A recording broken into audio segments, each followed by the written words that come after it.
Hello दोस्तों, नमस्ते, प्रणाम। मैं हूँ रेशम शुक्ला। मेरे चैनल पे आप सबका स्वागत है। हम लोग बहुत प्यारा सा एक कजरी गीत गाने जा रहे हूँ। जैसा लगे कमेंट में जरूर बताना, फुल वॉच करके आप लोग देखना। और सभी से रिक्वेस्ट है, थोड़ा हमारा भी सपोर्ट करिए और चैनल को आगे बढ़ाइए। आप लोग से यही रिक्वेस्ट है। और आधे पे मत छोड़ना, फुल वॉच करके देख के कमेंट करके तब छोड़ना। राधे राधे। हेलो फ्रेंड, नमस्ते, प्रणाम। मैं पूनम शुक्ला अपने यूट्यूब चैनल पे आप सभी का स्वागत करती हूँ। और आप लोग के आगे हम लोग एक बहुत ही प्यारा सा कजरी गीत लेके आए हैं। तो कैसा लगे कमेंट में ज़रूर बताइएगा। और ज़्यादा से ज़्यादा आप लोग अपना प्यार दुलार आशीर्वाद हमारे चैनल पे दिखाइएगा और ज़्यादा से ज़्यादा हमारे चैनल को सपोर्ट करिएगा। हम तो ही जात है राजा कजरी खेलन के दसाई राखना। हमारी लाली पलंगिया दसाई राखना। हमारी लाली पलंगिया दसाई राखना। सात सहेली संग सीताया के खेलत रहिना। लट टोपी के कजरिया खेलत रहिना। लट टोपी के कजरिया खेलत रहिना। लट टोपी के कजरिया खेलत रहिना। खेलत खेलत होई जेठ दोपहरिया की भेजी दीहेना।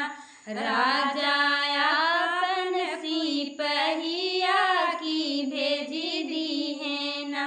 राजा अपन सिपहिया की भेजी दीहेना। सात मर्द संग सीताया के खेलत बाटीना। लट खोली के कजरिया खेलत बाटीना। लट खोली के कजरिया खेलत बाटीना। इतनी बचन राजा सुनहि जे पवले खनावै लागेना। गज गहिरी मड़रिया खनावै लागेना। गज गहिरी मड़रिया खनावै लागेना। इतनी बचन सीता सुनहि जे पवली ननद आगेना।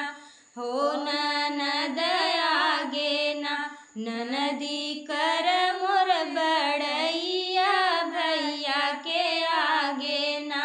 ननदी कर मोर बड़ैया भैया के आगेना। सात सहेली संग भौजिया के खेलत रहिना। सात सहेली संग भौजिया के खेलत रहिना। लट टोपी के कजरिया खेलत रहिना। लट टोपी के कजरिया खेलत रहिना। इतनी बचन राजा सुनहि जे पवले भठावै लागेना। आपन खनल गड़रवा बैठावै लागेना। आपन खनल गड़हिया भटावै लागेना। आपन खनल गठरिया भटावै लागेना। लो दोस्तों, जैसा लगे कमेंट में जरूर बताना। फुल वॉच करके देखना। आप लोग झगड़ा लगाते हैं ऐसे सब लोग, लेकिन आप लोग किसी की बात में मत आना। नौकर झगड़ा लगा रहे हैं। सभी से राधे राधे। सब लोग जरूर फुल वॉच करके देखना ये वीडियो हमारा। आप सबको कैसा लगा कमेंट में बताना। प्यारा है। आप लोग को कैसा लगे कमेंट में जरूर बताइएगा। सभी को राधे राधे। बहुत अच्छे वीडियो हम लोग बनाए हैं। फुल वीडियो आप लोग ज़रूर देखना, तब समझ में आएगा। राधे राधे।